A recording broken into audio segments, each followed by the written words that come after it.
చెల్లిద్దామండి. హల్లెలూయా, హల్లెలూయా, హల్లెలూయా.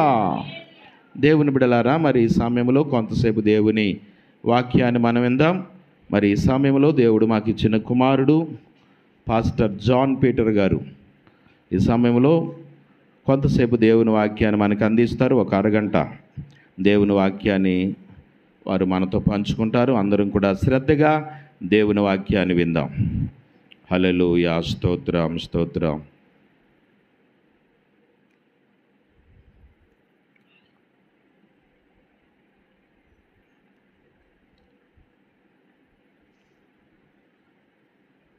హల్లెలూయా. Okay.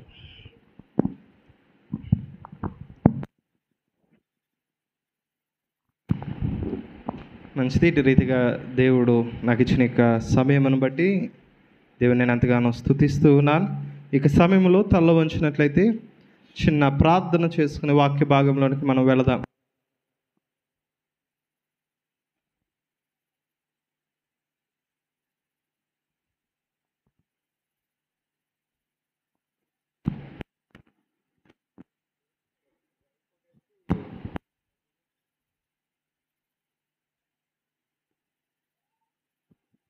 ఇక సమయంలో ప్రార్థన చేద్దాం. పరిశుద్ధుడా పరమ తండ్రి, నీ పరిశుద్ధమైన నామమును బట్టి సమస్త మహిమ ఘనత ప్రభావములు నీ యొక్క నామమునకు చెల్లిస్తూ ఉన్నాం. ఈ యొక్క సమయంలో దేవా, ఇటు రీతిగా ఇక చివరి శనివారమున ఈ యొక్క ఏప్రిల్ నెల రీతిగా చివరి శనివారమున ఇక బిడలమైన మేము మీ యొక్క సన్నిధిలో చేరి ఎంతవరకు పాటల ద్వారా నేను స్తుతించడానికి, స్తుతి ఆరాధన ద్వారా నీ యొక్క నామమును మహిమపరచడానికి మీరు ఇచ్చిన ఈ యొక్క అద్భుతమైన అవకాశం బట్టి స్తోత్రం. ఇక సమయంలో వాక్య భాగంలోనికి మేము వెళుచుండగా నీవే నీ యొక్క వాక్యములో నుండి బహుదివ్యముగా స్పష్టముగా మా అందరితో మాట్లాడి మహిమ పొందమని, వినగలిగిన చెవిని గ్రహించగలిగిన హృదయమును మీరు మాకు దయచేయమని, మరి ముఖ్యంగా నిలవబడిన నన్ను నేను నీకు చేతులకు అప్పగించుకుంటూ ఉన్నాను. నీకు సిలువ చాటు నన్ను మరుగుపరచు. నీవే దేవా నీ యొక్క వాక్కు ద్వారా మమ్మలను ధైర్యపరచమని, బలపరచమని, నేరుగా సూటిగా మాతో మాట్లాడమని యేసుక్రీస్తు శక్తి కలిగిన నామములో ప్రార్థించుచున్నాం మా పరమ తండ్రి, ఆమేన్. ఈ సమయంలో ఏం చెప్దామా అని అనుకున్నప్పుడు భస్మ బుధవారం నాడు ఒక వాక్యం చెప్పాను నేను. దానినే కొనసాగిద్దాం అన్న ప్రేరేపణతో దాన్ని కొనసాగించాలని ఆశపడుతూ ఉన్నాను. ఫిబ్రవరి 14న భస్మ బుధవారమున మన వాక్యం చెప్పుకున్నాం. ఏమిటంటే, ఎవరి కొరకు ప్రార్థించాలంటే యేసుక్రీస్తు ప్రభువారు అంటారు, నా గురించి కాదు కానీ మీ గురించి, మీ యొక్క బిడ్డల కొరకు మీరు ప్రార్థించండి అని చెప్పిన తరువాత విలాప వాక్యములలో నుండి ఒక వచనాన్ని మనం చూచాం. ఆ యొక్క వచనములో 2 భాగాలుంటే ఒక భాగాన్ని మనం ధ్యానం చేసి రెండవ భాగాన్ని మనం ధ్యానించలేదు. కాబట్టి ఆ యొక్క రెండవ మాటను భాగమును యొక్క రాత్రికాల సమయంలో మీతో పంచుకోవాలని ఆశపడుతూ ఉన్నాను. విలాప వాక్యములు 2వ అధ్యాయము 19వ వచనం, లామెంటేషన్స్ చాప్టర్ 2 verse 19 onwards. నీవు లేచి రేయి మొదటి జామున మొర్రపెట్టుము, నీళ్లు కుమ్మరించినట్లు ప్రభువు సన్నిధిని నీ హృదయమును కుమ్మరించుము. నీ పసిపిల్లల ప్రాణము కొరకు నీ చేతులను ఆయన తట్టు ఎత్తుము. ప్రతి వీధి మొగను ఆకలి గొని వారు మూల్గుచు ఉన్నారు. నీవు ఎవని ఎడల ఈ ప్రకారము చేసితివో యెహోవా దృష్టించి చూడుము. తమ గర్భఫలమును తాము ఎత్తుకొని ఆడించిన పసిపిల్లలను స్త్రీలు భక్షించుట తగునా? యాజకుడును ప్రవక్తయు ప్రభు యొక్క పరిశుద్ధ ఆలయమునందు హతులగుట తగునా? వృద్ధుడును వీధులలో నేలను పడి ఉన్నారు. నా కన్యకలను నా యవనులను ఖడ్గము చేత కూలి ఉన్నారు. నీ ఉగ్రత దినమున నీవు వారిని హతము చేసితివి, దయతలచక వారినందరినీ వధించితివి. ఉత్సవ దినమున జనులు వచ్చినట్లుగా నలు దిశల నుండి నీవు నా మీదకి భయమును ఉత్సవమును రప్పించితివి. యెహోవా ఉగ్రత దినమున ఎవడను తప్పించుకొనలేకపోయెను, శేషమేమియు నిలువలేకపోయెను. నేను చేతులలో ఆడించి సాకిన వారిని శత్రువులు హరించి వేసి ఉన్నారు. దేవునికి స్తోత్రం చెల్లిద్దాం. హల్లెలూయా.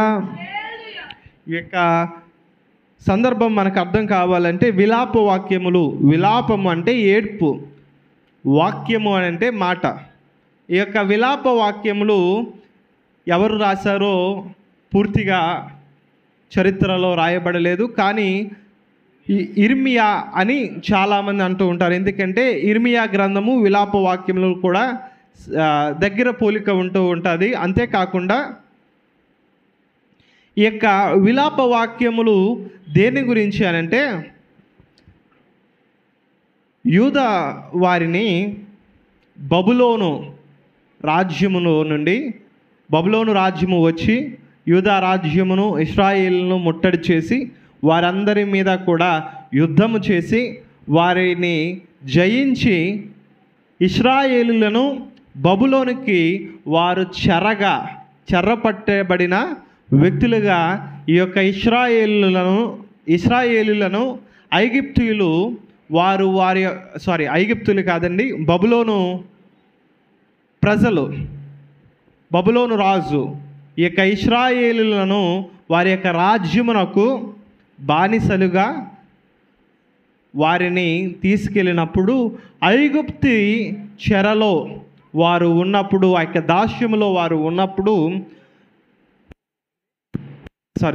ఐగుప్తే అని వచ్చేస్తుంది, బబులోను చెరలో వారు ఉన్నప్పుడు, బబులోను దాస్యములో వారు ఉన్నప్పుడు వారు పడిన శ్రమలను గూర్చి, వారు పడిన శోధనలను గూర్చి, వారు పడిన హింసలను గూర్చి, వారు పొందిన నిట్టూర్పును గూర్చి వివరిస్తూ జ్ఞాపకార్థముగా రచించిన గ్రంథమే ఈ యొక్క విలాప వాక్యములు. ఇక విలాప వాక్యములలో మనం చూచినట్లయితే విలపింపు మనకి కనబడుతూ ఉంటుంది. విలపింపు అని అంటే ఏంటంటే గొప్ప రోదన, శ్రమతో కూడిన ఏడ్పు. ఆ యొక్క ఏడ్పును, ఆ యొక్క బాధను ఎవరూ తొలగించలేని గొప్ప రోదనకు ఈ యొక్క ఏడ్పు సూచనగా ఉంది. ఈ యొక్క ఇశ్రాయేలీలందరూ ఎలాంటి పరిస్థితుల్లో ఉన్నారంటే దేవునికి విరోధముగా ఇలా పాపం చేసి దేవుని యొద్ద నుండి వేరు దూరమై వెళ్ళిపోయిన తర్వాత దేవుడు వారి యొక్క శత్రువులైన బబులోనీయులకు వారిని అప్పగించిన తరువాత బబులోనీయులు వచ్చి ఇశ్రాయేలులపై, యూదా వారిపై, వారి యొక్క రాజ్యముపై జయము పొంది వారందరినీ కూడా బబులోనుకు చెరగా తీసుకువెళ్ళిపోయిన తరువాత ఈ యొక్క ఇశ్రాయేలు పరిస్థితి ఎలా ఉందంటే అప్పుడు వరకు కూడా రాజరికములో ఉన్న ఇశ్రాయేలులు వారు అంగలార్పుకు గురయ్యారు. అప్పుడు వరకు కూడా వారికి సమృద్ధి అనేది ఉంది. కానీ ఆ యొక్క బబులోను చెరలో వారు ఉన్నప్పుడు, ఆ యొక్క బందిఖానాలో వారు ఉన్నప్పుడు వారి యొక్క పరిస్థితి ఎలా ఉందంటే తినడానికి ఏమీ లేక తమ తల్లి తన బిడ్డను చంపుకుని తినేంత దుస్థితికి ఎవరు వచ్చారంటే ఇశ్రాయేలు ప్రజలు వచ్చారు. యవనులు చనిపోతూ ఉన్నారు, వృద్ధులు కూడా చనిపోతూ ఉన్నారు, రాజులు కూడా వారి యొక్క రాజరికం పోయింది, అడుక్కునే స్థితికి యవనస్తులు వచ్చేసారు. పసిపిల్లలందరూ కూడా వీధులలో పడి అందరినీ కూడా భిక్షమెత్తుకునే స్థితికి ఇశ్రాయేలులు వచ్చేసారు.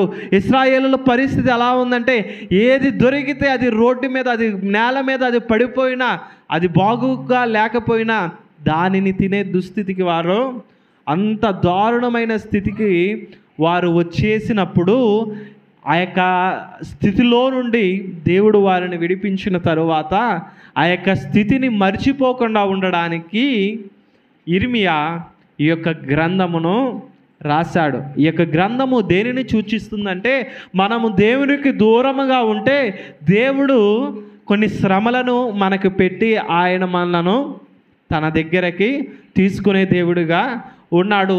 మనము దేవునికి వేరుగా ఉండి మన జీవితంలో మనం ఏదియో చేయలేము, చేసినా సాధించలేము. లేము.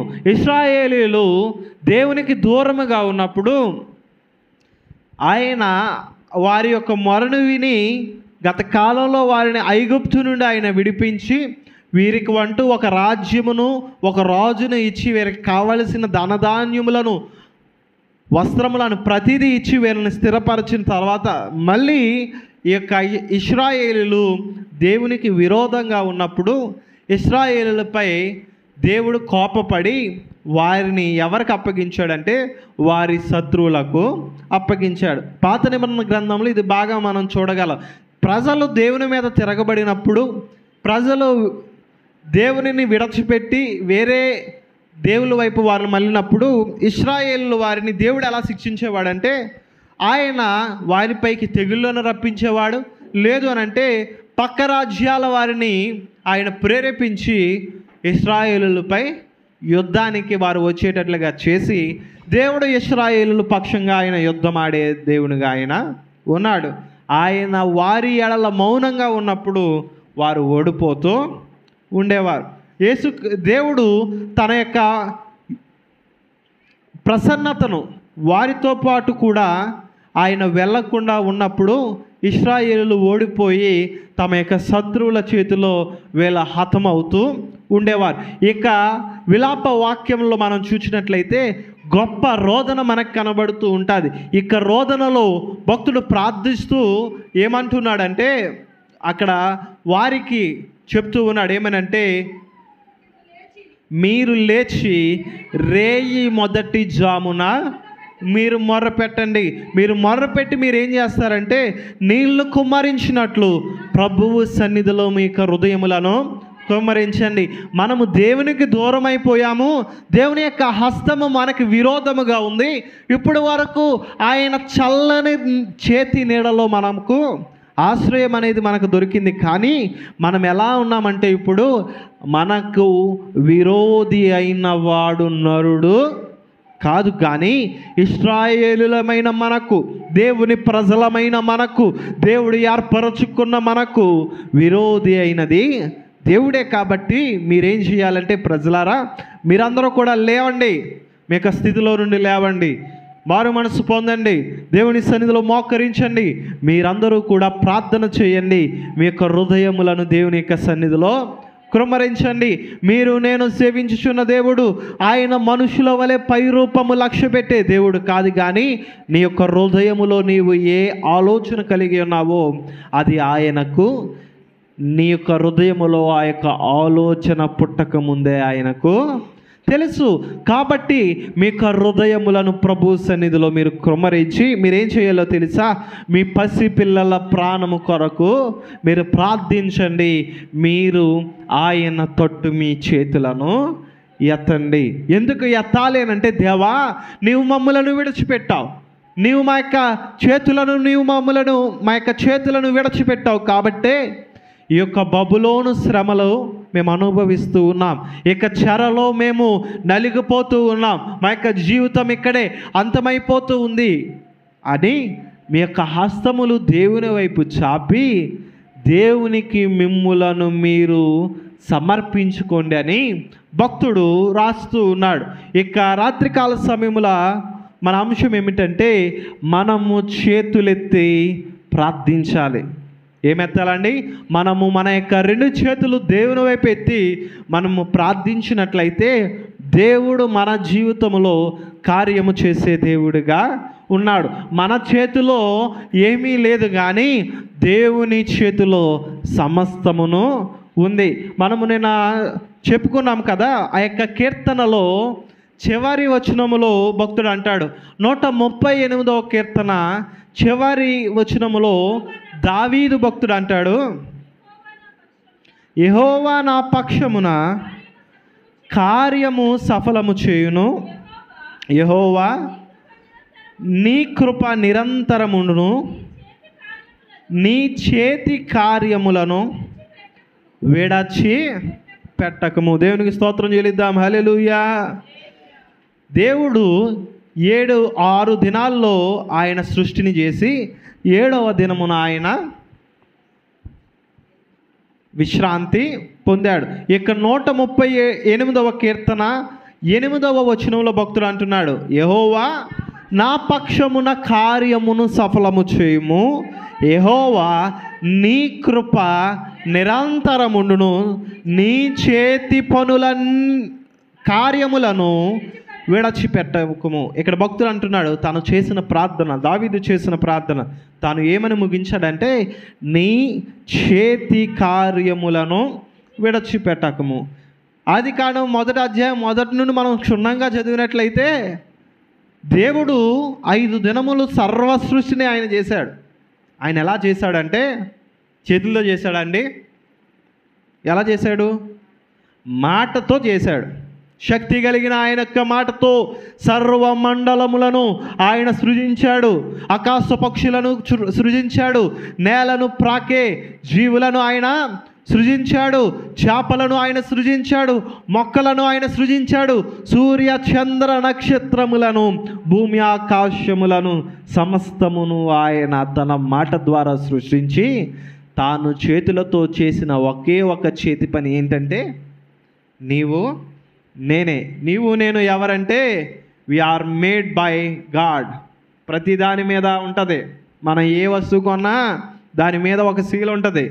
Made in India, make in India, ప్రతి దాని మీద ఒక సీల్, ఒక ముద్ర ఉంటుంది. ఆ యొక్క గవర్నమెంట్, ఆ యొక్క దేశం, ఇది ఏ దేశమునకు చెందిన వస్తువో ఆ యొక్క వస్తువు వెనక తిప్పి చూసినట్లయితే ఒక సీల్ అనేది మనకి కనబడుతూ ఉన్నది. Made in America, made in India, ఇప్పుడైతే మేక్ ఇన్ ఇండియా అని మార్చారులేండి.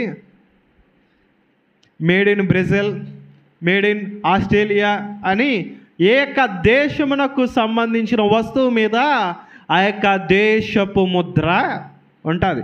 నీవు నేను ఏక దేశమునకు చెందిన వారం అంటే మన దేశము పరలోక రాజ్యము, పరిశుద్ధ పట్టణము. నీవు నేను సృజించబడినది ఎవరి ద్వారా అంటే సైన్యములకు అధిపతియు, సర్వాధికారియు, సకల సృష్టికి కారకుడును, పరిశుద్ధుడు పరిశుద్ధుడు పరిశుద్ధుడు అని వేవేల దూత గణములతో కొనియాడబడుచున్న దేవుని పోలికలో నీవు నేను సృష్టించబడి ఉన్నాం. దేవునికి స్తోత్రం చెల్లిద్దాం. హల్లెలూయా, హల్లెలూయా. నీవు నేను ఎవరి చేతి పని అంటే దేవుని చేతి పని. ఇక్కడ భక్తుడు అంటూ ఉన్నాడు, నీ చేతి కార్యములను విడిచిపెట్టకము. నీవు నేను ఎవరి చేతి పని అంటే దేవుని చేతి పని. మనము మన యొక్క చేతులను దేవునికి ఎందుకు అప్పగించాలంటే మనలను చేసింది ఎవరండి? దేవుడే. కాబట్టి ఆయన చేతికి మన చేతిని మనం అందించినట్లయితే, ఎవరన్నా మీకు ఏదన్నా ఇవ్వాలంటే మీరు చేతులు ముడుచుకుని కూర్చుంటే పని అవుతుందా? మీరేం చేయాలి? వాళ్ళు ఇచ్చేటప్పుడు చెయ్యి చాపి ఏం చేయాలండి? తీసుకోవాలి. దేవుడు ఇవ్వడానికి దినమెల్లా ఆయన తన చేతులు మన తట్టు చాపి, ఎప్పుడు మనం ఆయన దగ్గరికి వస్తామా, ఎప్పుడు మనం ఆయనను అడుగుతామా అని ఆయన మన కొరకు ఎదురు చూస్తూ ఉన్నాడు. మనము మన చేతులు చాపి మన పరమ తండ్రిని మనం అడిగినప్పుడు ఆయన తన చాచిన చేతులతో మనలను హత్తుకునే దేవుడుగా ఆయన ఉన్నాడు. ఎందుకు భక్తుడైన దావీదు అంటూ ఉన్నాడు, నీ చేతి కార్యములను విడిచిపెట్టకము, నన్ను విడిచిపెట్టకమని ఎందుకు దేవునితో చెప్తున్నాడంటే, తన శత్రువులు తను చుట్టుముట్టి తనకు శాంతి సమాధానము లేక, నెమ్మది లేక తన యొక్క జీవితంలో గలిబిలిని సృష్టిస్తూ ఉన్నారు. మనం చూసినట్లయితే 7వ వచనము, నేను ఆపదలలో చిక్కబడి ఉన్నాను, నీవు నన్ను బ్రతికించెదవు, నా శత్రువుల కోపము నుండి నన్ను రక్షించుటకై నీవు నీ చెయ్యి చాపెదవు, నీ కుడి చెయ్యి నన్ను రక్షించును. దేవునికి స్తోత్రం చెల్లిద్దాం. హల్లెలూయా. ఎందుకు విలాప వాక్యములలో భక్తుడు అంటున్నాడు, మీ యొక్క చేతులు ఆయన తట్టు మీరు ఎత్తి మీ పసిపిల్లల కొరకు ప్రార్థించండి అని చెప్తున్నాడంటే, తన గర్భమున పుట్టిన బిడ్డను తన తల్లే తినివేసే అంత దుస్థితికి ఎవరు వచ్చారంటే ఇశ్రాయేలులు వచ్చారు. అంత దౌర్జన్యం, అంత దుస్థితికి ఎందుకు దిగజారిపోయారు? దేవుడు 40 సంవత్సరములు అరణ్యములో ఎంత గొప్పగా పోషించాడంటే వాళ్ళ కాళ్ళ చెప్పులు అరగలేదు.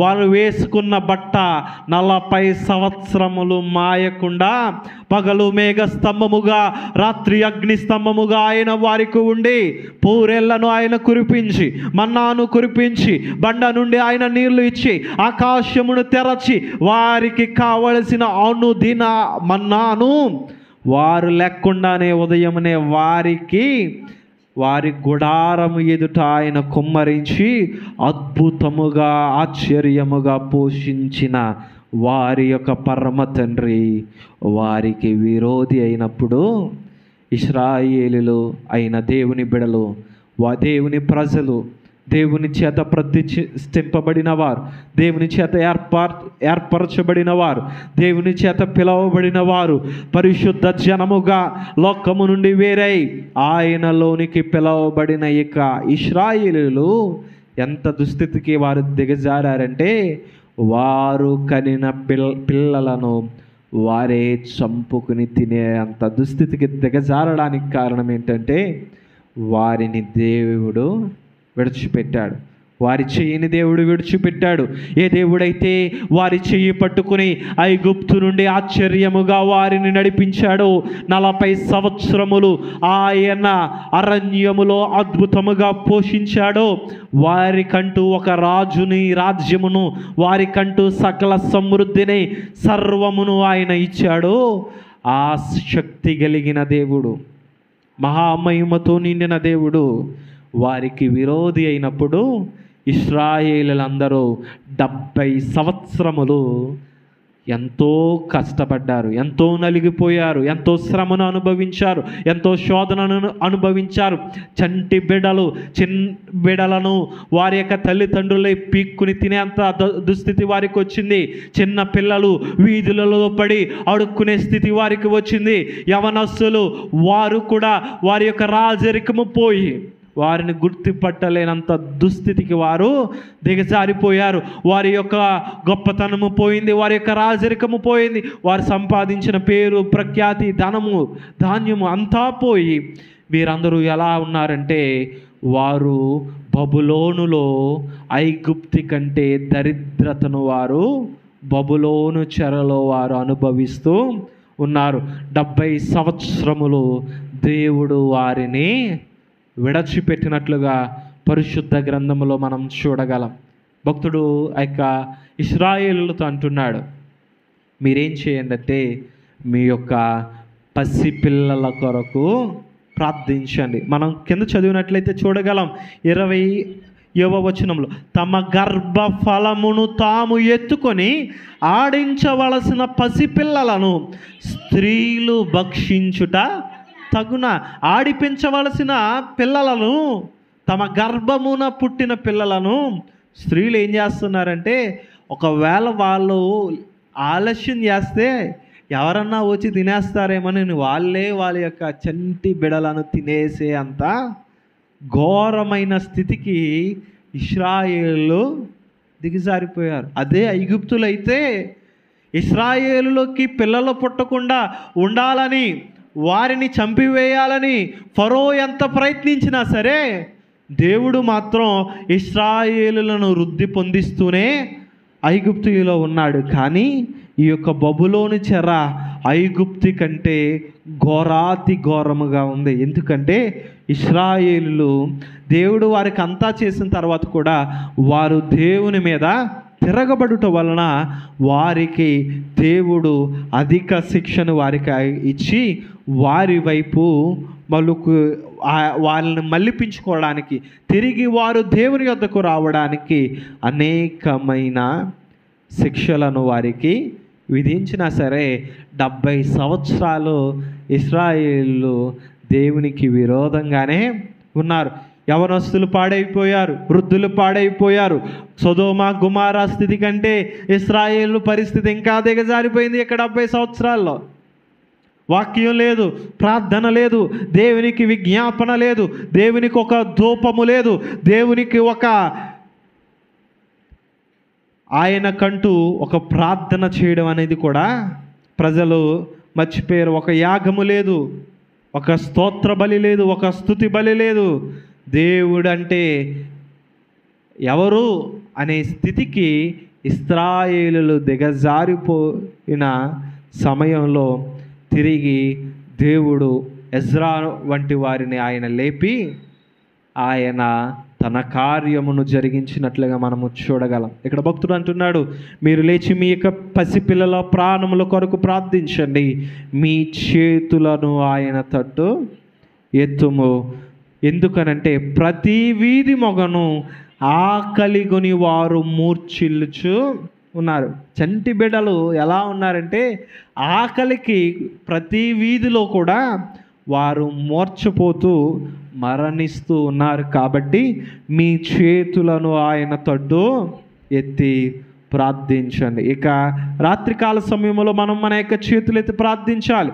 యవనస్తుల కొరకు ప్రార్థించాలి, వృద్ధుల కొరకు ప్రార్థించాలి, మరి ముఖ్యంగా మీ యొక్క కుటుంబముల కొరకు మీరు ప్రార్థించాలి. ఎందుకంటే యవనస్తులు అనేకులు యొక్క లోకములో పడి మూర్ఛిల్లిపోతూ ఉన్నారు. ఆత్మీయ ఆహారము వారికి దొరకడం లేదు. ఎంతో ఆత్మీయ ఆహారము సమృద్ధిగా ఉంది, కానీ ఆ యొక్క బిడలకు ఆత్మీయ ఆహారము దొరకడం లేదు. అనేకులు యొక్క లోకములో యవనులు నశించిపోతూ ఉన్నారు. ఎందుకనంటే సాతాను వారిని భ్రమపరుస్తూ ఉంది. యవనుల కొరకు మనం ప్రార్థించాలి, పసిపిల్లల కొరకు మనము ప్రార్థించాలి. ఎందుకనంటే చాలామందిని సాతాను తమ యొక్క పసితనములోనే దేవుని కార్యము వారి యొక్క జీవితంలో జరగకుండానే వారి యొక్క జీవితాలను ముగించే కొనుటకు వారిని ప్రేరేపిస్తూ ఉంది. సాతాను ఎంత చెడ్డవాడంటే యేసుక్రీస్తు ప్రభువు దగ్గరికి వెళ్ళి అన్నాడు, అయ్యా యేసయ్యా, 40 రోజులు నువ్వు ఉపవాసం ఉన్నావు కదా, నీవు ఆత్మను పొందుకున్నావు కదా, ఇతడే నా ప్రియ కుమారుడని తండ్రి అయిన దేవుడే ఆకాశము నుండి ఆయన బయలుపరిస్తే పరిశుద్ధాత్మ పావురమలి నీ మీద వచ్చి వాలడం ప్రజలందరూ చూచారు కదా.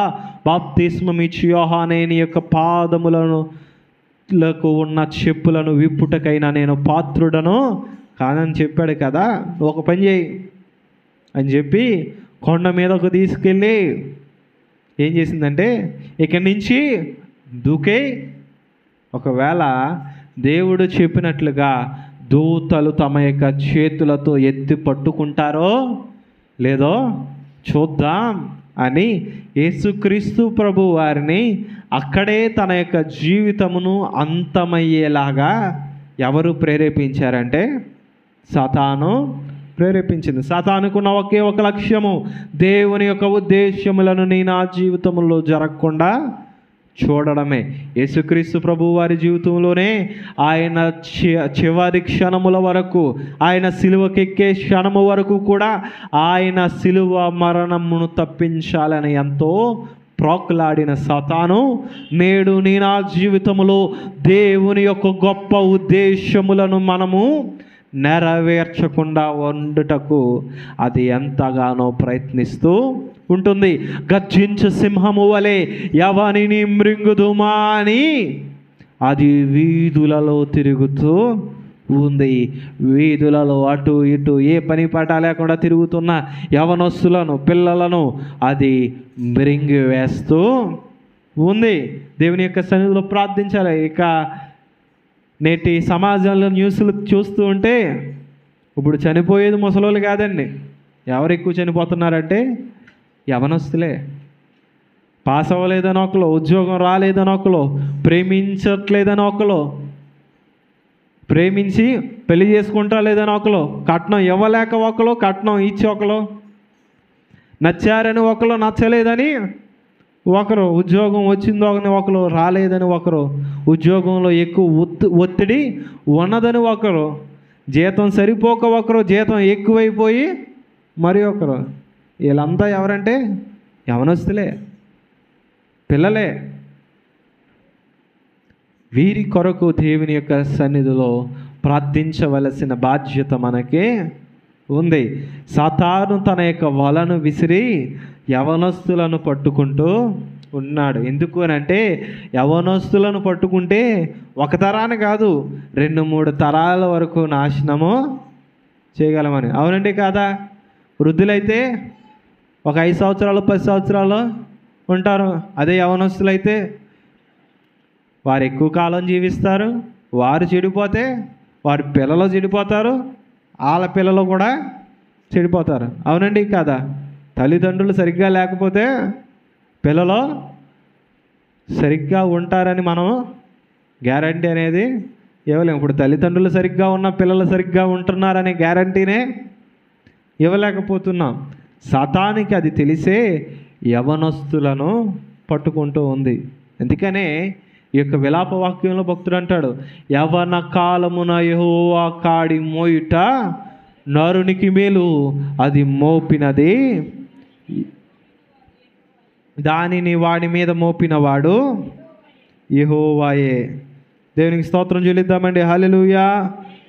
ఇదే 3వ అధ్యాయము 27వ వచనం.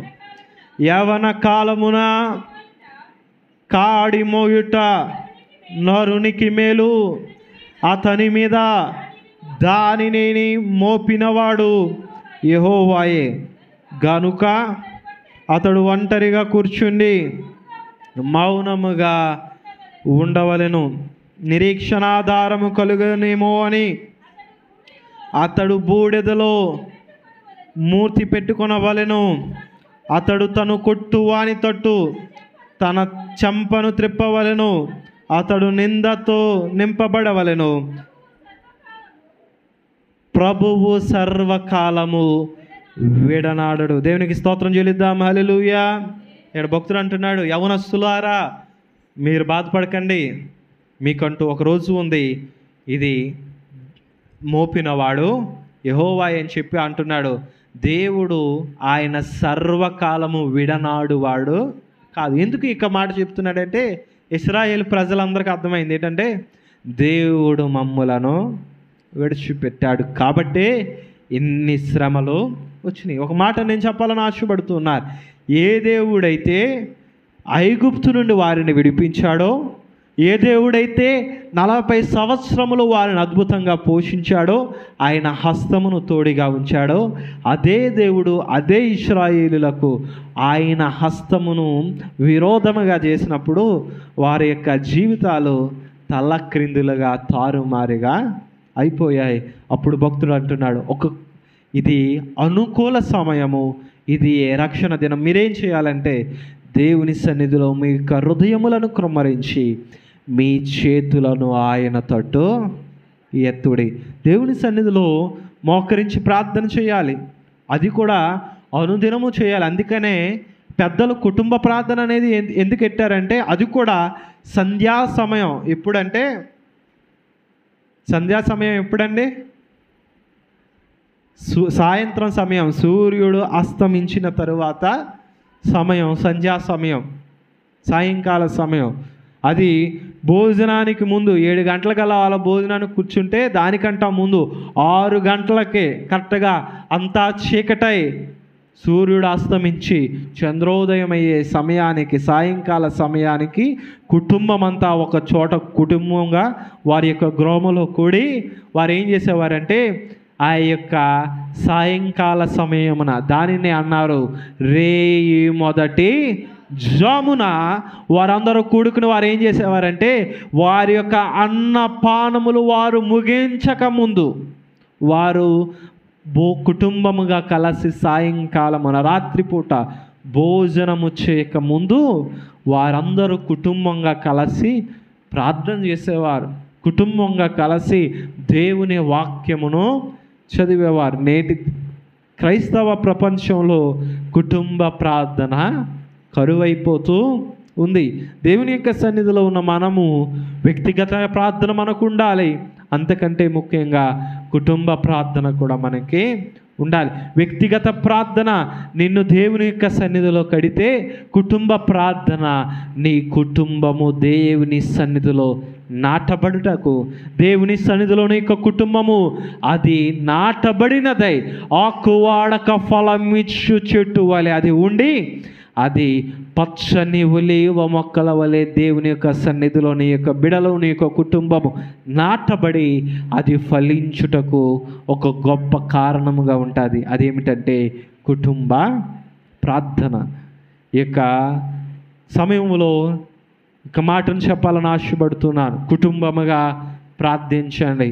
కుటుంబ ప్రార్థనలో ఉన్న శక్తిని మీరు పొందుకున్నట్లయితే దానిని ఎన్నడూ మీరు ఆపరు, వదులుకోరు. ఎందుకంటే కుటుంబ ప్రార్థన అది రేయి మొదటి జామున నీ కుటుంబములో అది దేవునికి ధూపముగా అది ఉంటుంది. కీర్తన గ్రంథంలో భక్తుడు అంటాడు, సాయంకాలమున నా యొక్క ప్రార్థన ధూపము వలెను, నేను చేతులెత్తుట నీ యొక్క దృష్టికి నైవేద్యము వలెను ఉండునుగా. కానీ భక్తుడు 141వ కీర్తన 2వ వచనములో కీర్తనకారుడు అంటూ ఉంటాడు, నా ప్రార్థన ధూపము వలెను నేను చేతులెత్తుట సాయంకాల నైవేద్యము వలెను నీ దృష్టికి అంగీకారములవునుగాక. అయా నేను అనుదినము సాయంకాలమున ప్రార్థన చేస్తున్నా. నా ప్రార్థన ఎలా ఉందంటే ధూపము వలె. యాజకుడు ధూప పాత్రను పట్టుకొని అతి పరిశుద్ధ స్థలములో దేవునికి ధూపమును ఆయన అర్పించే వాడిగా యాజకుడు ఉన్నాడు. ఇక్కడ భక్తుడు అంటున్నాడు, అయ్యా నేను సాయంకాలమున నా ప్రార్థన ఎలా ఉందంటే ధూపము వలె నీ యొక్క సన్నిధికి చేరుకుంటుంది. నీవు నేను ధూపం వేస్తున్నామా? ధూపం అంటే ధూమపానం కాదండి. చాలామంది ధూపం వేసేస్తూ ఉంటారు. వాళ్ళు తాగితే ఆడికన్నా ముందు ఆడి పక్కనోడు పోయేంతగా తాగుతూ ఉంటారు. అంతలా ధూమపానం, మద్యపానం చాలామంది చాలా ఎక్కువగా వాళ్ళు చేస్తూ ఉంటారు. కానీ భక్తుడు ఇక్కడ అంటున్నాడు, నా ప్రార్థన అది ధూపము వలె నీ సన్నిధికి చేరునుగాక. ఎప్పుడు అనంటే ప్రతి సాయంత్రము కూడా భక్తుడు చేతులెత్తి ప్రార్థిస్తూ ఉన్నాడు. నీవు నేను అనుదినము దేవుని యొక్క సన్నిధిలో ఆయన తట్టు మనం చేతులెత్తినట్లయితే ఎవరి తట్టు చెయ్యి చాపకుండా ఆయన నడిపించుటకు శక్తిమంతుడు. నమ్మిన వారు దేవునికి స్తోత్రం చెల్లిద్దాం. హల్లెలూయా, హల్లెలూయా. నీవు నేను దేవుని తట్టు చేతులను చాపగలిగితే మనుషుల తట్టు చేతులు చాపకుండా ఆయన మనలను స్థిరపరచుటకు సమర్థుడు. నీవు నేను దేవుని యొక్క సన్నిధిలో మోకరించినట్లయితే ఇంకా ఎవడి ముందు మోకరించకుండా ఆయన మన జీవితములను నిలబెట్టుటకు శక్తిమంతుడు. నీవు నేను ఆయన సన్నిధిలో ఎలుగెత్తి ప్రార్థించినట్లయితే, నీవు నేను ఆయన యొక్క సన్నిధిలో కన్నీటితో ప్రార్థించినట్లయితే, నీవు నేను ఆయన సన్నిధిలో మనము ఏడ్చినట్లయితే ఇంకా ఎవరి ముందు కూడా సిగ్గుతో తలదించుకునే స్థితిని కానీ, ఎవరి ముందు కూడా కన్నీటితో ఏడ్చే పరిస్థితిని కానీ ఆయన ఎన్నడూ మనకి దయచేసే దేవుడు కాదు. అందుకనే భక్తుడు అంటాడు, అయ్యా వారు నీ తట్టు తిరుగగా వారికి వెలుగు కలిగెను, వారి ముఖములు ఎన్నడూ లజ్జింపక పోయాను. లజ్జ అంటే సిగ్గు. ఎవరైతే నీ తట్టు చూస్తారో, ఎవరి ముఖాలైతే ప్రార్థనలో నీ తట్టు ఎత్తుతారో, ఆకాశమందున్న ఆసీనుడా నీ తట్టు వారి యొక్క కనులను, వారి యొక్క ముఖాలను అనుదినము రేయి మొదటి జామున వారు మోకరించి నీ యొక్క తట్టు, నీ యొక్క ముఖ కాంతి తట్టు వారు చూస్తారో వారి ముఖములు జనుల ముందు ఎన్నడూ సిగ్గు పొందవు. నీవు నేను సేవించుచున్న దేవుడు నిన్ను నన్ను సిగ్గుపరచే దేవుడు కాదు. ఇక్కడ భక్తుడు అంటున్నాడు, అయ్యా నేను ప్రతి దినమున సాయంకాల సమయమున నా ప్రార్థన ధూపంగా నేను వేస్తున్నాను. నేను చేతులెత్తుట నైవేద్యముగా ఉంది. పాత నిబంధన గ్రంథములో బలులుండే, అర్పణలు ఉండే. కానీ కొత్త నిబంధనలోకి వచ్చేటప్పటికి స్తుతి బలి, స్తోత్ర బలి. నీవు నేను దేవునికి మన 2 చేతులను ఎత్తి దేవునికి స్తుతి బలులను చెల్లిస్తూ ఉన్నామా, స్తోత్ర బలులను అర్పిస్తూ ఉన్నామా అనే ప్రశ్నను మనము వేసుకోవాలి. అందుకని మనం పాడుతుంటాం కదా, శుభవేళ స్తోత్ర బలి తండ్రి దేవా నీకేనయ్యా ఆరాధన, స్తోత్ర బలి తండ్రి దేవా నీకేనయ్యా, తండ్రి దేవా నీకేనయ్యా, తండ్రి దేవా నీకేనయ్యా. ఎల్ షదాయ్ సర్వశక్తిమంతుడా, ఎల్ షదాయ్ ఎల్ షదాయ్ సర్వశక్తిమంతుడా, సర్వశక్తిమంతుడా, ఎల్ షదాయ్ ఎల్ షదాయ్ సర్వశక్తిమంతుడా, ఎల్ షదాయ్ ఎల్ షదాయ్. శుభవేళ స్తోత్ర బలి తండ్రి దేవా నీకేనయ్యా ఆరాధన, స్తోత్ర బలి తండ్రి దేవా నీకేనయ్యా, తండ్రి దేవా నీకేనయ్యా, తండ్రి దేవా నీకేనయ్యా. శుభవేళ స్తోత్ర బలి తండ్రి దేవా నీకేనయ్యా ఆరాధన, స్తోత్ర బలి తండ్రి దేవా నీకేనయ్యా. హల్లెలూయా. ఇది ఏ బలి అంటే స్తోత్ర బలి. ఇది ఏ బలి అంటే స్తుతి బలి. నీవు నేను ఎద్దెను, మేకను, గొర్రెను, గొడ్లను, పావురాన్ని మనం బలి ఇవ్వాల్సిన అవసరము లేదు. ఒకసారి మా ఫ్రెండ్ పెట్టాడు వాడి యొక్క వాట్సాప్ స్టేటస్లో, అన్యుడు వాడు బలించేటప్పుడు చుట్టూరు ప్రజలు అరుస్తున్నారు, వారి యొక్క జయ ఉత్సవమునకు వారి యొక్క ఆనందానికి అవధులు లేవు. ఆ యొక్క గొర్రెను వారు యొక్క మేకపోతును వారు బలిచ్చినప్పుడు చుట్టూరు ఉన్నవారు ఎంతో ఆనందంగా కేకలు వేస్తూ జయ ఉత్సవమును చేస్తూ ఉన్నారు. ఎందుకనంటే వారు ఇచ్చిన బలి వల్ల వారికి విమోచన వచ్చింది, వారికి ఆ యొక్క రక్తము వలన వారి యొక్క పాపాలు పోయిని అనే ఆలోచనతో వారు ఆనందపడుతూ ఉంటే, నీవు నేను గొర్రెల కంటే మేకల కంటే అతి పరిశుద్ధమైన రక్తము చేత విమోచింపబడిన నీవు నేను దేవునికి స్తుతి బలులను చెల్లిస్తూ ఉన్నామా? నీ కొరకు నా కొరకు కల్వరి శిలువలో ఒక బలిగా అర్పింపబడిన యేసుక్రీస్తు ప్రభువు వారి రక్తములో నీవు నేను కడగబడి పరిశుద్ధపరచబడిన నీవు నేను మన చేతులెత్తి దేవునికి స్తోత్రములను చెల్లిస్తున్నామా అనే ప్రశ్నను వేసుకోవాలి. నీవు నేను చేతులను ముడుచుకుని పెట్టుకున్నంత మాత్రాన నా జీవితంలో మనం విజయమును చూడం. కానీ నీవు నేను ఎప్పుడైతే దేవుని సన్నిధిలో ఆయన సముఖములో మోకరించి మన 2 చేతులు ఆయన తట్టు చాపుతామో, సర్వమును సృజించిన దేవుడు ఆయన హస్తమును నీ తట్టు చాపి నీవు పడి ఉన్న స్థితి నుండి లేవనెత్తి క్రీస్తనే బండపై నీ నా అడుగులను స్థిరపరచుటకు ఆయన శక్తిమంతుడై ఉన్నాడు. ఆయన ఎదురు చూస్తూ ఉన్నాడు. నీవు నేను ఏం చేయాలంటే చేతులెత్తి ప్రార్థన చేయాలి. చేతులెత్తడం అంటే మొట్టమొదటిగా స్తుతులను చెల్లించడం. చేతులెత్తడం అంటే స్తుతి బలిని స్తోత్ర బలిని అర్పించడం.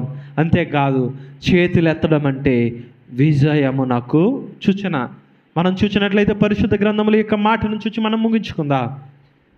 ఇశ్రాయేలులకు అమాలేకీలకు యుద్ధము జరుగుతున్న సమయములో మోషే కొండ మీదకు వెళ్ళి తన 2 చేతులు ఎత్తినప్పుడు ఇశ్రాయేలు నెగ్గుతూ వస్తూ ఉన్నారు. బరువెక్కి తన యొక్క 2 చేతులు దించినప్పుడు అమాలేకీయులు యుద్ధములో గెలుస్తూ వస్తూ ఉన్నారు. మనం చూసినట్లయితే నిర్గమకాండము 17వ అధ్యాయము 10వ వచనం, నీవు నేను ఓడిపోతున్న పరిస్థితులలో, ఎప్పుడు చేతులు ఎత్తాలంటే నీవు నేను ఓడిపోతున్న పరిస్థితిలో, నీవు నేను నీ స్థితికి మించిన పరిస్థితి, నీ యొక్క శక్తికి మించిన పరిస్థితి, నీ యొక్క స్థితికి మించిన యుద్ధము, ఆ యొక్క యుద్ధ భూమిలో నీవు ఉన్నప్పుడు నీవు యుద్ధం చేస్తూ ఉండాలి, నీవు ప్రార్థిస్తూ ఉండాలి. నీ యొక్క దైవజనుడి నీ కొరకు చేతులెత్తి ప్రార్థిస్తూ ఉండాలి. ప్రజలైతే కింద యుద్ధం చేస్తూ ఉన్నారు, దైవజనుడైతే ప్రవక్త అయిన మోషే అయితే కొండ ఎక్కి కొండ మీద తన 2 చేతులు ఆకాశము తట్టు ఎత్తి అక్కడ ఆత్మీయ యుద్ధం జరిగిస్తూ ఉన్నాడు. మనం చదువుదాం నిర్గమకాండము 17వ అధ్యాయం 10వ వచనం. యెహోషువ మోషే తనతో చెప్పినట్లు చేసి అమాలేకీయులతో యుద్ధమాడెను. మోషే, అహరోను, హూరు అనువారు ఆ కొండ శిఖరము ఎక్కిరి. మోషే తన చెయ్యి పైకెత్తినప్పుడు ఇశ్రాయేలులు గెలచిరి. మోషే చేతులు దింపినప్పుడు అమాలేకీయులు గెలచిరి. మోషే చేతులు బరువెక్కగా వారు రాయి తీసుకుని వచ్చి అతడు దాని మీద కూర్చుండుటకై దానిని వేసిరి. అహరోను హూరులు ఒకడు ఈ ప్రక్కను ఒకడు ఆ ప్రక్కను అతని చేతులను ఆదుకొనగా అతడు చేతులు సూర్యుడు అస్తమించు వరకు నిలకడగా ఉండెను. నా చేతులు ఎప్పటి వరకు దేవుని తట్టు చాచాలి అంటే ఆయన కరుణించు వరకు. ఎప్పటి వరకు అంటే ఆయన కరుణించే వరకు. కీర్తనకారుడు అంటాడు, దాసుని కన్నులు తన యజమానుని చేతి తట్టు చూచినట్లు, దాసి కన్నులు తన యజమానురాలి చేతి తట్టు చూచినట్లు, అయ్యా నీ దాసులమైన మమ్ములను నీవు కనికరించు వరకు మేము నీ చేతుల తట్టు మేము మానక చూచుచు ఉంటాము అని భక్తుడు ప్రార్థన చేసినట్లుగా కీర్తన గ్రంథంలో మనం చూడగలం.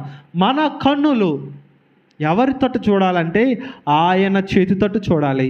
మన చేతులు ఎవరి తట్టు చాచాలంటే ఆయన తట్టు చాచాలి. మనం ఎప్పుడైతే దేవుని పరిశుద్ధ ఆలయము తట్టు ఆయన తట్టు మనము చేతులు చాచుతామో ఆయన చాచిన చేతులతో మనలను ఆదుకునే దేవుడిగా ఆయన ఉన్నాడు.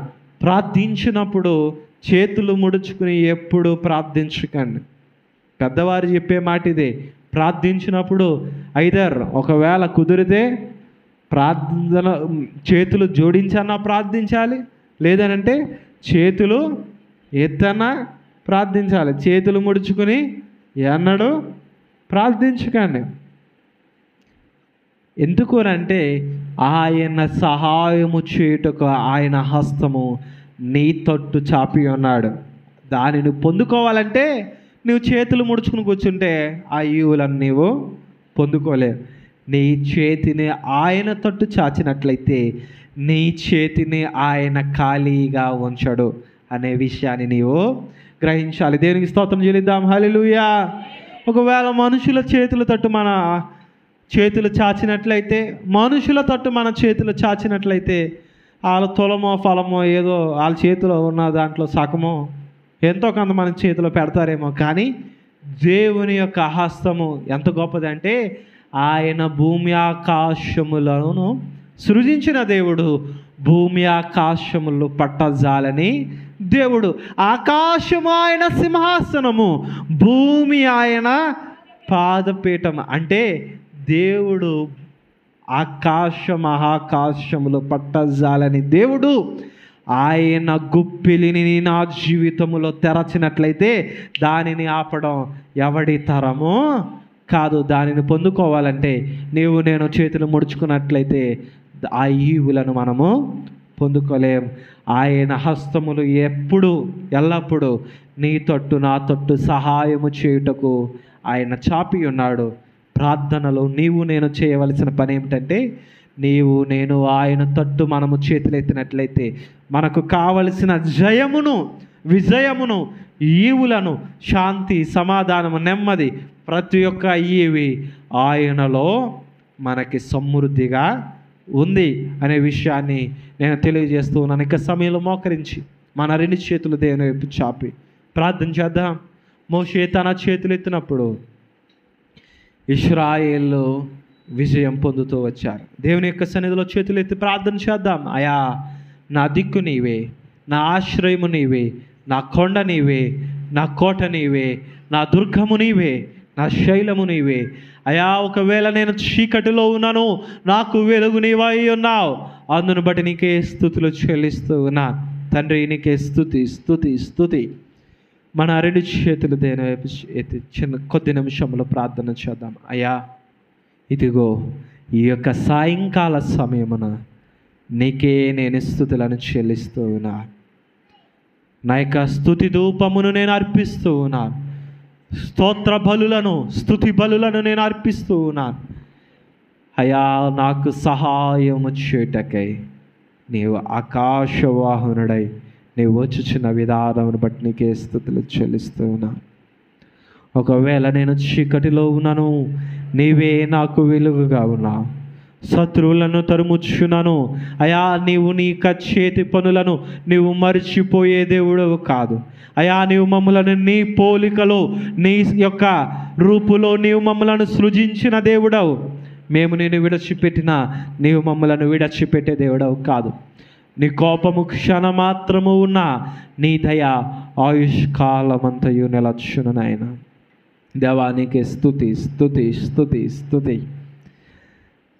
యెహోవా నాకు వెలుగాయే, యెహోవా నాకు రక్షణయే, నా ప్రాణ దుర్గమయే. నేను ఎవరికి ఎన్నడూ భయపడను, నేను ఎవరికి ఎన్నడూ భయపడను. నా కోటయు, నా కొండయు, నా ఆశ్రయము నీవే. నా కోటయు, నా కొండయు, నా ఆశ్రయము నీవే. నేనెల్లప్పుడూ ప్రభు సన్నిధిలో స్తుతిగానము చేసెదను. నేనెల్లప్పుడూ ప్రభు సన్నిధిలో స్తుతిగానము చేసెదను.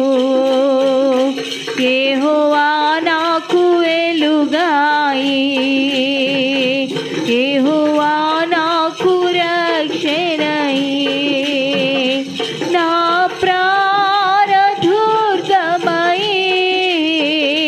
నేను ఎవరికి ఎన్నడూ భయపడను, నేను ఎవరికి ఎన్నడూ భయపడను. నా తల్లియు నా తండ్రియు ఒకవేళ విరచినను, నా తల్లియు నా తండ్రియు ఒకవేళ విడచినను. ఆపత్కాలమున చేయి విడువకను, యెహోవా నన్ను చేరదీయును.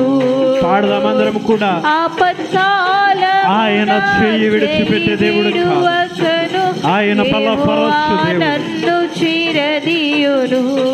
పాడదాం. యెహోవా, యెహోవా నాకు వెలుగాయి, యెహోవా నాకు రక్షణయి, నా ప్రాణ దుర్గమయే. నేను ఎవరికి ఎన్నడూ భయపడను, నేను ఎవరికి ఎన్నడూ భయపడను. నా కోటయు నా కొండయు నా ఆశ్రయము నీవే, నా కోటయు నా కొండయు నా ఆశ్రయము నీవే. నేనెల్లప్పుడూ ప్రభు సన్నిధిలో స్తుతిగానము చేసెదను, నేనెల్లప్పుడూ ప్రభు సన్నిధిలో స్తుతిగానము చేసెదను. యెహోవా నాకు వెలుగాయే, యెహోవా నాకు రక్షణయే, నా ప్రాణ దుర్గమయే. నేను ఎవరికి ఎన్నడూ భయపడను, నేను ఎవరికి ఎన్నడూ భయపడను, నేను ఎవరికి ఎన్నడూ భయపడను, నేను ఎవరికి ఎన్నడూ భయపడను, నేను ఎవరికి ఎన్నడూ భయపడను, నేను ఎవరికి ఎన్నడూ భయపడను. హల్లెలూయా హల్లెలూయా హల్లెలూయా హల్లెలూయా హల్లెలూయా హల్లెలూయా. ఈ సమయంలో మన రెండు చేతులు దేని వైపు చాపి ఉండగా చిన్న ప్రార్థన చేద్దాం. ఒకవేళ తల్లి తన బిడ్డను మరచిన, తండ్రి తన బిడ్డను మరచిన, ఇశ్రాయేలీయులు తమ పిల్లలను తామే తినవలసిన పరిస్థితికి వారు వచ్చినా దేవుడు మాత్రం నిన్ను నన్ను విడచిపెట్టే దేవుడు కాదు. తల్లి అయినా తన యొక్క గర్భవాసమున పుట్టిన బిడనైనా తింటాదేమో కానీ, కోడి తన యొక్క పిల్లలను అదే పొడుచుకుని తింటాదేమో కానీ, నా దేవుడు తల్లి కంటే తండ్రి కంటే గొప్పవాడు. ఆకాశ మహాకాశములు పట్టజాలని దేవుడు నీకు నాకు తండ్రి అయి ఉన్నాడు. ఆయన నీకు నాకు సహాయకుడై ఉన్నాడు. ఆయన దినమెల్లా తన చేతులు చాచి నీ కొరకు నా కొరకు ఆయన ఎదురు చూస్తూ ఉన్నాడు. ఇక సమయంలో మన రెండు చేతులు దేవుని వైపు చాపి, అయా ఇదిగో నేను ఇక్కడ ఉన్నాను నాయన, అయా నీవు నన్ను బలపరచు, అయా నీ యొక్క చాచిన చేతులతో నీవు నన్ను బలపరచు నాయన, నీ యొక్క కౌగిటిలోనికి నీవు నన్ను చేర్చుకో నాయన, అయా నీవు నన్ను బలపరచు, నీవు నాకు జయముని, నీవు నాకు విజయముని. దేవాని యొక్క సన్నిధిలో ఉన్న నన్ను నీవు త్రోసివేసే దేవుడవు కాదు. దావీదు కుమారుడా నీవు నన్ను దాటిపోకు నాయన, నజరేయుడైన యేసు నీవు నన్ను దాటిపోకు నాయన అని దేవుని యొక్క సన్నిధిలో హృదయములను కృమ్మరించి ఒక్క కేక విశ్వాసముతో మనం వేసినట్లయితే ఆయన నా ప్రార్థన ఆలకించి వాటికి జవాబిచ్చే దేవుడుగా ఉన్నాడు. ఇక సమయంలో చిన్న ప్రార్థన చేద్దాం. ఆకాశ మహాకాశములు పట్టజాలని మా ప్రభువా, భూమి ఆకాశములను సృజించిన మా తండ్రి, భూమి ఆకాశములు పట్టజాలని మహోన్నతుడవైన మా దేవా, నీ యొక్క సన్నిధానములోనికి యేసు క్రీస్తు శక్తి కలిగిన నామములో మరి ఒకసారి మేము వచ్చి ఉన్నాం. ఇక సమయములో అయ్యా మా చేతులను నీ తట్టు చాపి మేము ప్రార్థిస్తూ ఉన్నాం. అయ్యా మా కొరకు మేము ప్రార్థిస్తూ ఉన్నాం, మా యొక్క కుటుంబముల కొరకు ప్రార్థిస్తూ ఉన్నాం, మా యొక్క సంఘము కొరకు ప్రార్థిస్తూ ఉన్నాం, సంఘ క్షేమము కొరకు, సంఘ కుటుంబాల కొరకు, అయా లోకములో ఉన్న చంటి బిడ్డల కొరకు, పసిపిల్లల కొరకు, యవనస్తుల కొరకు, అయా తమ యవనములో వారు అటు ఇటు వీధులలో తిరుగుతూ, తమ యొక్క బాల్యములో వారు అటు ఇటు వీధులలో తిరుగుతూ సాతానుకు పట్టబడుతున్న దేవా, మరణమునకు లోనవుతున్న యవనస్తుల కొరకు, బాలుల కొరకు, చంటి బిడల కొరకు ప్రార్థిస్తూ ఉన్నాం. ఈ సమయంలో అయ్యా ప్రతి ఒక్కరిని చేతులకు అప్పగిస్తూ ఉన్నాము నాయన. ప్రతి ఒక్కరిని ఆత్మచేత నడిపించండి, నీకు ఆత్మచేత అభిషేకించండి. ప్రతి ఒక్క సాతాను యొక్క శక్తులను నజరేయుడైన యేసు శక్తి గల నామములో విరగొట్టుచు ఉన్నాం. అయ్యా నీ యొక్క శాంతి, సమాధానము, నెమ్మది నీ యొక్క బిడల హృదయములను ఏలునుగా కానీ పలుకుచున్నా. తండ్రి, నీవు నీ యొక్క బిడలకు తోడుగా ఉండండి. నీ యొక్క హస్తమును తోడుగా ఉంచు. నీ యొక్క హస్తమును ఎన్నడూ మాకు విరోధముగా నీవు చేయకండి. అయ్యా, కృప కలిగిన దేవుడవు, కనికరము కలిగిన దేవుడవు, కృప చూపుటకు అయా నీవు ఎల్లప్పుడూ సిద్ధముగా ఉండే దేవుడవు. దేవా, నీకు బిడలన్నీ విడిచిపెట్టకండి, నీ చేతులతో ఎత్తి పట్టుకోండి. దేవా, నీ యొక్క కుడి చేతిలో నిత్యము సుఖములు కలవు. అయా, నీ యొక్క సన్నిధిలో నిత్యము సంతోషము కలదు. అందును బట్టి నీకే స్తోత్రాలు. అనుదినము కుటుంబంగా ప్రార్థించే కృపణ దయచి, కుటుంబ ప్రార్థనలను నీ యొక్క సన్నిధిలో కనిపెట్టే కృపణ దయచి, అనుదినము మా యొక్క కుటుంబములో స్తుతి బలులను, స్తోత్ర బలులను అర్పించే కృపను మీరు మాకు దయచేయమని ప్రార్థిస్తున్నా. నీవే మాకు దేవుడుగా ఉండండి, నీవే మాకు నాయకుడిగా ఉండండి, నీవే మాకు వెలుగుగా ఉండండి. అయా, నీవే మా యొక్క దీపమును వెలిగించు వాడవై ఉన్నావు. అందును బట్టి నీకే స్తుతులు చెల్లిస్తూ ఉన్నా. అయ్యా, నీ ప్రజలమైన మమ్ములను, నీ యొక్క కుడి చేతిని నాటిన మొక్కలను నీవు దృష్టించమని అడుగుచున్నా.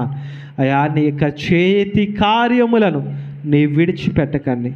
ఎబ్బేజుకు నీ హస్తమును తోడయించిన రీతిగా నీ యొక్క హస్తమును మాకు తోడుగా ఉంచి నడిపించి, నీవే మహిమ, ఘనత, ప్రభావములు మా ద్వారా పొందమని మమ్ములను, మా కుటుంబములను, మా యొక్క సంఘమును, సంఘ బిడలను, వారి యొక్క కుటుంబములను ఎందరైతే దేవా మా కొరకు ప్రార్థించండి వారు కోరుతున్నారు, వారందరినీ నీ యొక్క బిడలను, వారి యొక్క కుటుంబములను నీ యొక్క చేతులకు అప్పగిస్తూ, వారి బ్రతుకు దినములన్నీ, మా బ్రతుకు దినములన్నీ కృపాక్షేమములే మా వెంట వచ్చునుగా కానీ పలుకుచు.